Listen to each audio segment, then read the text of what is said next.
Halo semuanya, Assalamualaikum warahmatullahi wabarakatuh. Selamat datang di channel Vivi Adil.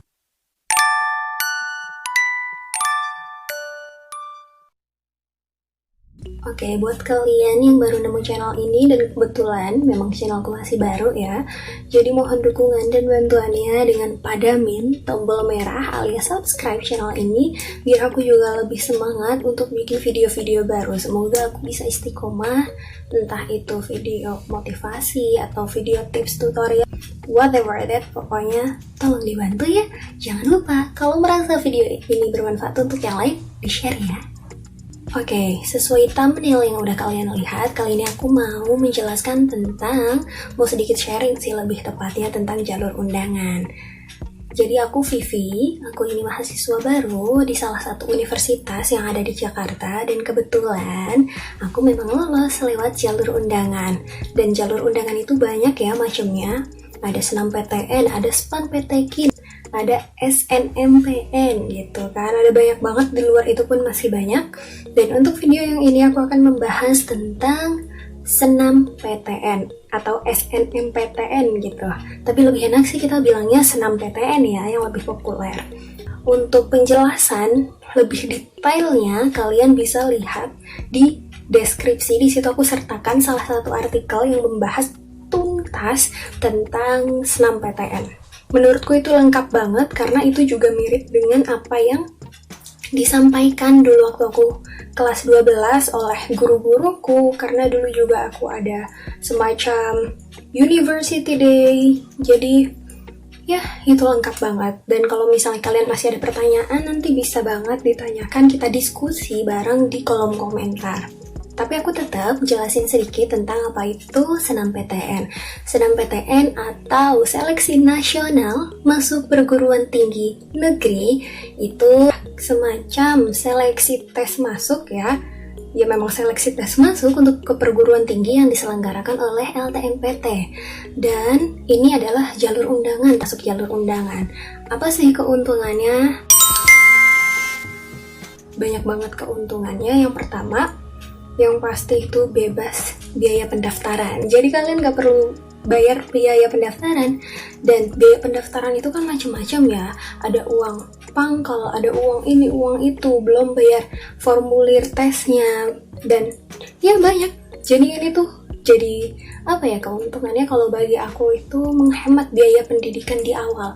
Kadang ada soalnya udah lolos nih keterima di suatu kampus, tapi terkendala sama biaya awal masuk. Nah itu kan berat banget gitu ya, sayang gitu kalau misalnya nggak diambil. Nah dengan lolos di jalur undangan ini, kamu bisa langsung masuk tanpa perlu bayar uang biaya pendaftaran dan semacamnya kayak gitu. Itu seru banget sih, enak banget. Itu salah satu keuntungannya. Dan keuntungan yang lain, kamu punya waktu lebih lama untuk mempersiapkan perkuliahan. Jadi menyiapkan untuk perkuliahanmu itu sejak dini gitu. Seperti misalnya aku diterima di jalur undangan ini pada bulan April. Sementara perkuliahan itu dimulai pada bulan September. Dari bulan 4 ke bulan 9 itu kan ada jarak 5 bulan ya, kurang lebih setengah tahun. Yang itu tuh waktu yang lama, waktu senggang yang bisa aku gunakan untuk misalnya mencari tahu jurusanku akan lebih membahas tentang apa, juga berkenalan dengan teman-teman yang sama-sama lolos di jalur undangan, banyak pokoknya. Karena kalau jalur seleksi yang lain yang lewat tes misalnya dan sebagainya seperti SBMPTN atau seleksi mandiri itu kan agak lebih lama gitu kan dibanding SNMPTN. Jadi itu waktunya itu untuk belajar lagi. Tapi ingat ya, jalur undangan ini adalah bonus, jadi tetap harus belajar karena belum tentu diterima gitu kan. Jadi belum tentu diterima, nggak semua yang mendaftar SNMPTN pasti diterima. Jadi tetap harus siap mempersiapkan diri untuk belajar SBM dan lain-lainnya.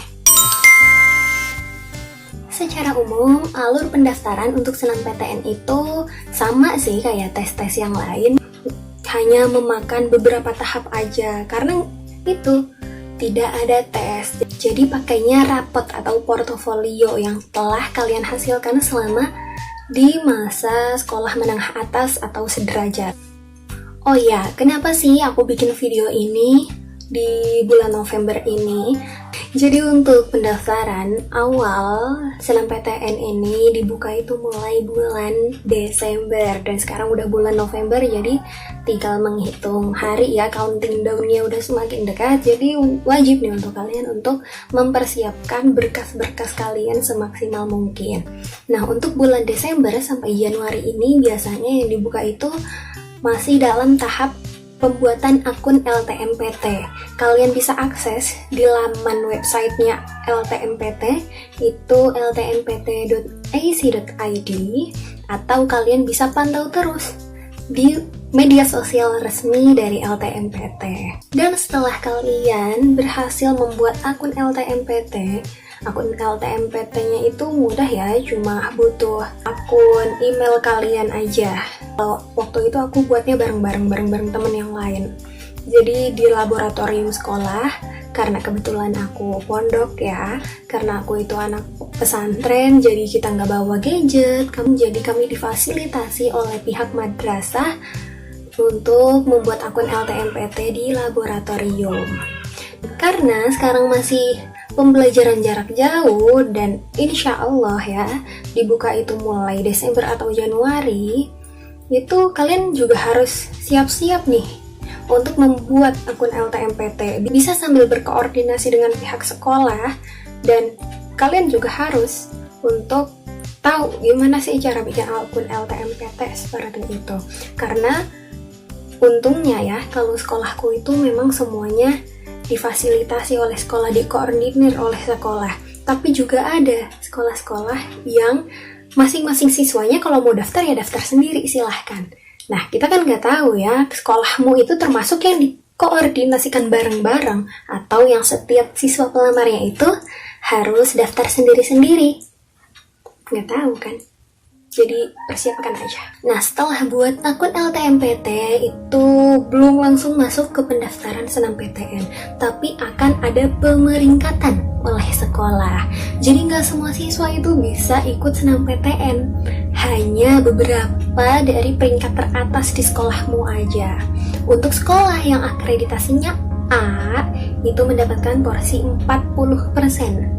Ya, 40% dari jumlah siswanya, siswa teratas. Untuk sekolah yang berakreditasi B, itu mendapat porsi 25%, dan sekolah yang akreditasinya C itu 5% dari siswa teratasnya. Dan apa itu menyeluruh? Maksudnya kan ada jurusannya nih Kak, ada jurusan IPA, ada jurusan IPS, ada jurusan bahasa atau keagamaan, dan lain-lain jurusan sesuai di sekolah kalian. Apa itu digabung? Kalau misalnya digabung, misalnya peringkat teratas itu semuanya rata-rata dari kelas A, berarti jumlah untuk yang kelas IPS-nya cuma sedikit doang dong, atau kelas bahasanya sedikit doang dong, kan kasihan gitu kan misalnya. Nah, untuk pembagian ini tenang aja, karena di pembagiannya per jurusan. Jadi kalau di sekolahmu ada 3 jurusan, jadi ya masing-masing per jurusan 40%, 40%. Jadi dari jurusan IPA seimbang 40%, IPS 40%, dan bahasa 40%. Jadi misalnya bukan kalau misalnya sekolah kalian itu paling banyak ranking teratasnya itu anak IPA, jadi dihabisin sama anak IPA, IPS sama bahasanya nggak kebagian. Enggak kayak gitu ya. Atau misalnya dari IPS semua rata-rata yang ranking atas, terus diambil anak IPS semua, itu enggak, tenang aja kok. Jadi pastiin dari sekarang kalian lihat kalian itu termasuk teratas atau enggak sih. Kalian bisa bandingin sama punya teman kalian, dan yang dibandingkan itu adalah rapot dari kelas 1 dari semester 1 sampai kelas 12 semester 5. Nah, aku yakin nih kalian semua yang kelas 12 pasti belum ujian di semester 5 ini, ujian akhir semester 5 ya. Nah, kalian bisa nih mulai dari sekarang sungguh-sungguh untuk belajar biar nilai akhirnya itu meningkat gitu. Karena yang dicari itu pasti yang stabil dan bagus di akhirnya. Kalau kalian sudah lolos di tahap yang pemeringkatan dari sekolah, biasanya tahap ini dilakukan oleh sekolah dari bulan Januari sampai Februari. Ya, Januari sampai Februari setelah bikin akun LTMPT, diperingkatkan oleh sekolah, baru Yang lolos ini bisa untuk memilih prodi, program studi, dan universitas yang diinginkan. Untuk SNMPTN sendiri, kalian boleh memilih maksimal 2 prodi di 1 atau 2 universitas. Jadi misalnya nih, aku pilih jurusan manajemen dan ilmu komunikasi.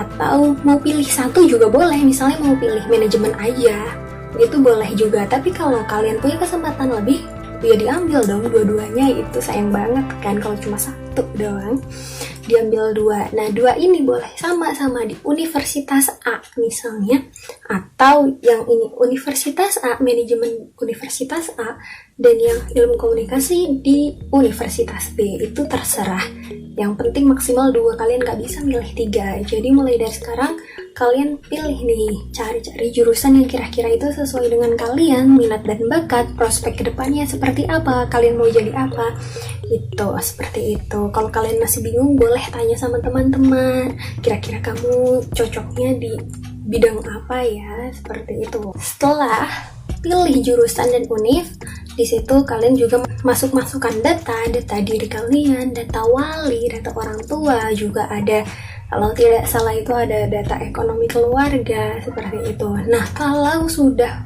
final, sudah datanya yang kalian masukkan itu benar semua, baru finalisasi dan cetak kartu. Kartu ini harus dicetak ya, nggak harus di print, yang penting kalian simpan untuk bukti nanti saat kelulusan dan untuk daftar ulang.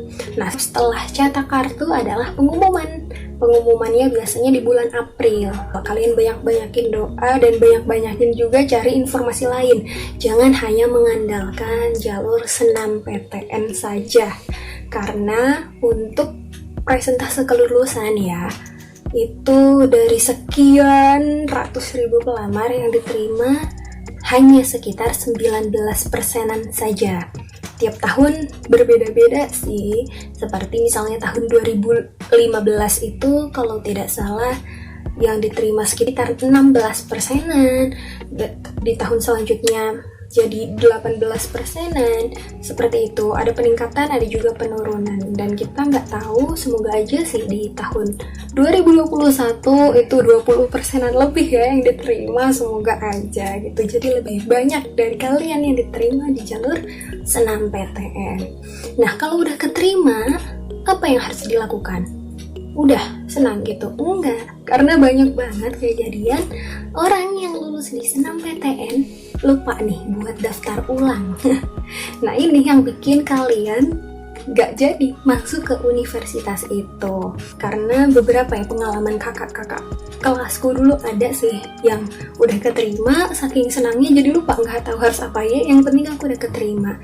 Padahal harus daftar ulang, dan daftar ulangnya ini sesuai kebijakan masing-masing PTN. Ada yang mengharuskan hadir, ada yang bisa daftar ulang secara online, macam-macam, dan ini wajib agar kalian terdaftar sebagai mahasiswa baru secara resmi, bukan baru lulus SNMPTN-nya aja gitu loh. Kita sudah bahas tentang alur pendaftaran, skema pendaftaran di SNMPTN ini. Nah, sekarang kita akan membahas nih tentang indikator penilaian. Ya, banyak banget pasti indikator penilaiannya, gak mungkin murni hanya dari rapot aja, karena kalau dari rapot aja, misal ada kan sekolah yang nilai rata-rata anaknya tuh gede-gede, misalnya 90, rata-rata pasti 90, 91, 95, bahkan ada yang 98. Tapi juga ada sekolah yang untuk dapat nilai 85 aja itu susah banget, ada kan sekolah yang kayak gitu.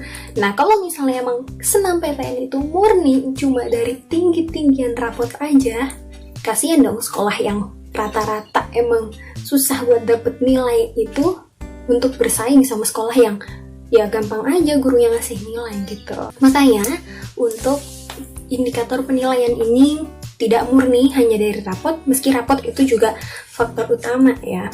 Jadi kalau aku bagi nih untuk indikator penilaian, masing-masing universitas berbeda ya, mana yang paling menjadi faktor utama, karena SNMPTN ini sifatnya penilaiannya secara tertutup. Jadi kita nggak tahu sebenarnya apa sih yang paling dinilai seperti itu. Tapi dengan kita lihat dari track-track tiap tahun, rata-rata yang dipilih itu orang yang seperti apa. Nah, di situ kita bisa lihat, oh lebihnya kalau misalnya universitas ini mungkin sepertinya gara-gara memang harus bagus dinilainya atau dan sebagainya. Indikator penilaian yang pertama itu dari siswa, ya, siswanya sendiri, siswa calon pelamar.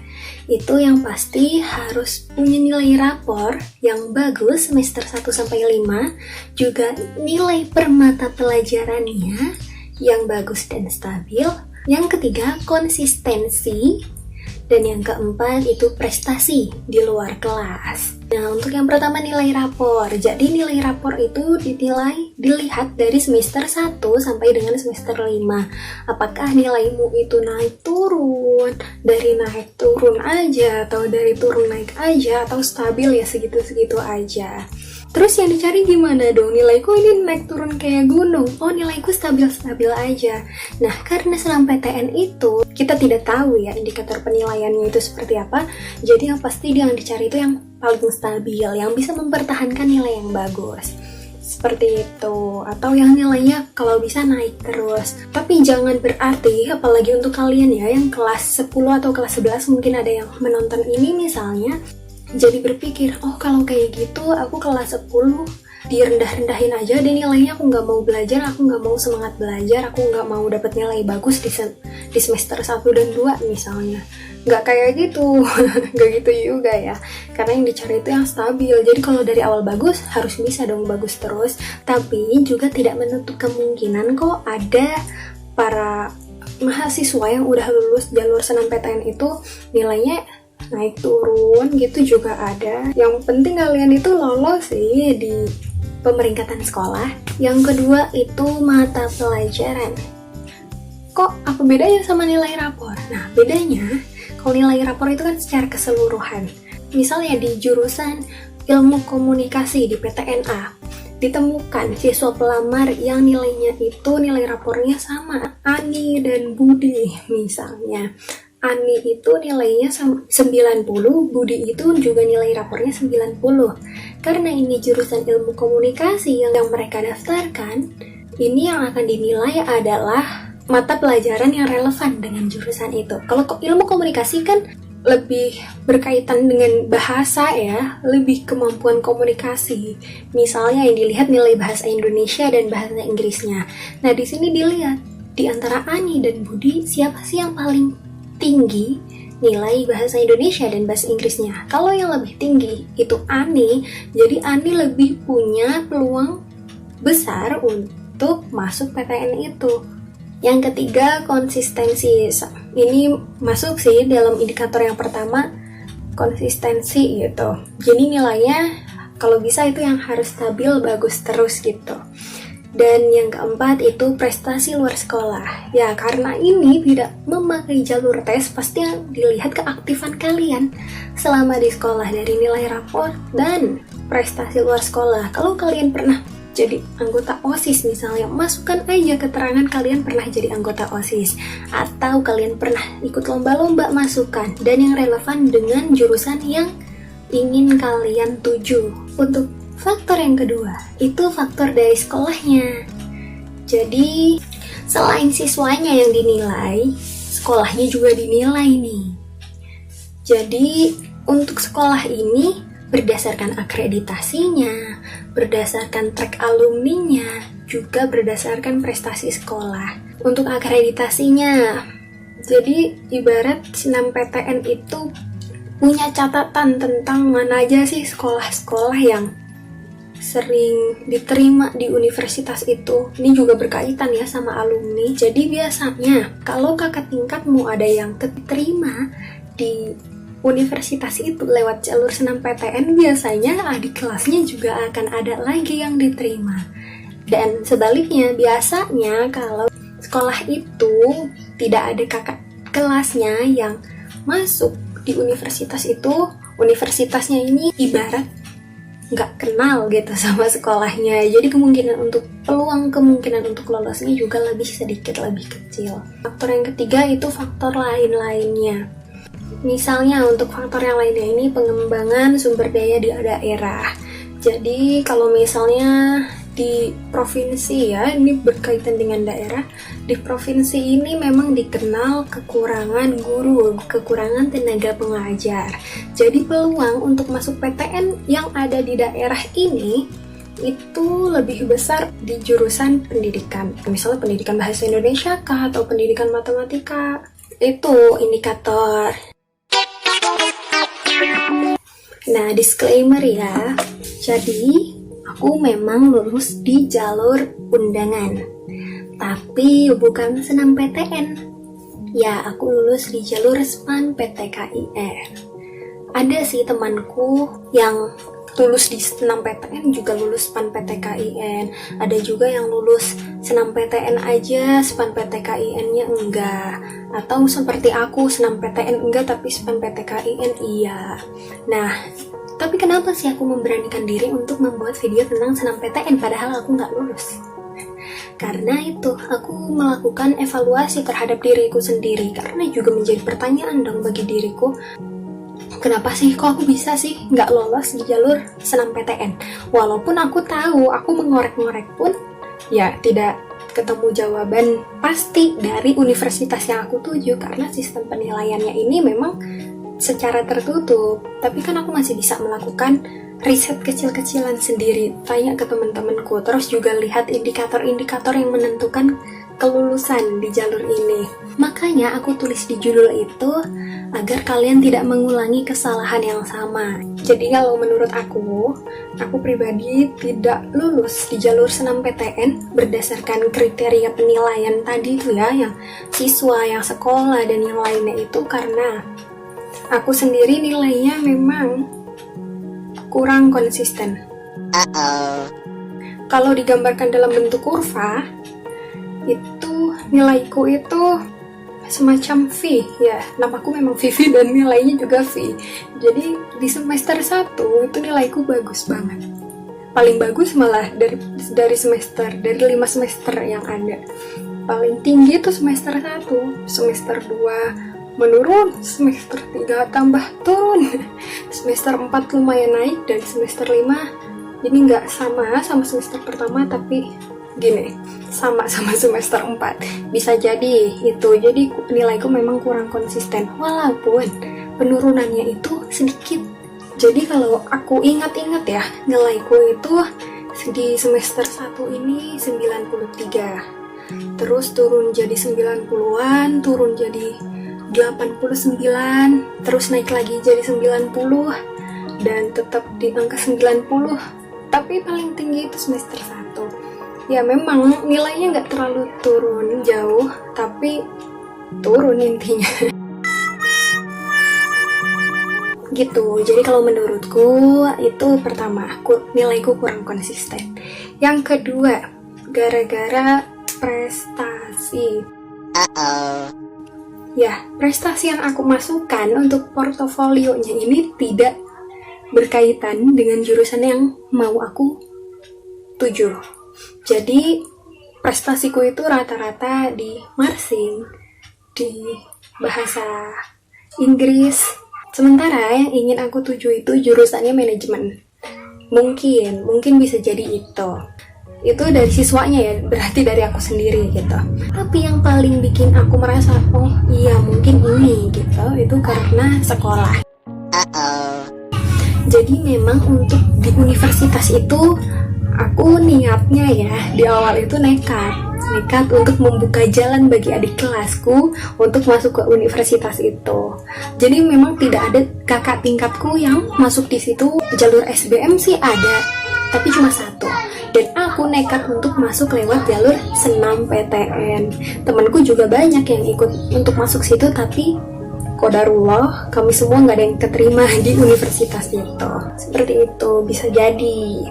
Tapi bukan berarti kalau tidak ada kakak kelas kalian yang masuk di universitas itu, berarti aku nggak bisa daftar dong. Misalnya kamu mau masuk universitas A, yang di situ nggak ada kakak kelas kamu yang diterima lewat jalur SNMPTN. Terus kamu mikir, duh berarti nggak boleh dong. Bukan nggak boleh, tapi memang peluang untuk diterimanya itu kita jadi nggak tahu, kemungkinannya kecil. Tapi temanku sendiri ada kok masuk universitas lain yang setahuku tidak ada kakak kelas kami yang di situ, dan dia keterima. Jadi dia membuka jalan gitu. Jadi kita semua kaget dong. Hah, kok bisa sih dia masuk di universitas itu?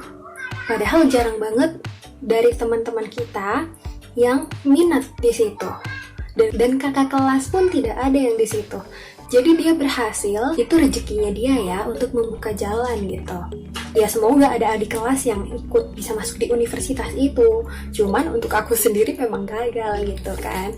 Dan ketika pengumuman kalau aku itu tidak lolos, tidak berhasil di jalur SNMPTN, itu perasaan sedih ada sih. Cuma aku tidak yang terlalu sedih, nangis sampai nggak mood ngapa-ngapain, itu enggak. Cuma sekedar kaget aja, karena ketika buka di halaman pengumuman itu ya, merah. Ini salah kali ya, error, karena teman-temanku yang lain juga bilang banyak yang belum bisa masuk, mengakses. Bisa jadi ini salah deh. Ya udah aku tunggu lagi deh. Beberapa menit kemudian lewat laman mirrornya. Jadi untuk pengumuman ini memang tidak hanya lewat satu website aja, karena di satu hari yang sama, di waktu yang sama, ratusan ribu orang masuk ke laman itu pasti kan menyebabkan server down. Jadi akhirnya ada yang namanya laman mirror yang bisa diakses. Kalau tidak salah ada 8 dan aku mencoba salah satunya dan tetap merah ternyata. Di situ pupus harapanku dong karena memang tidak ada jalur lagi untuk ikut SNMPTN. Tapi alhamdulillah 2 hari kemudian aku dapat kabar baik kalau aku diterima lewat jalur undangan satunya, SPAN PTKIN. Nah, untuk jalur SPAN PTKIN ini akan kubuat di video selanjutnya, karena ini aku juga melakukan sedikit riset ya. Kenapa aku di SNMPTN tidak diterima, tapi di SPAN PTKIN aku diterima? Ada korelasinya dan tentunya berbeda sih, ada perbedaan yang sangat beda gitu. Tunggu ya video selanjutnya. Semoga bermanfaat. Jangan lupa di-share ke teman-teman kalian yang lain.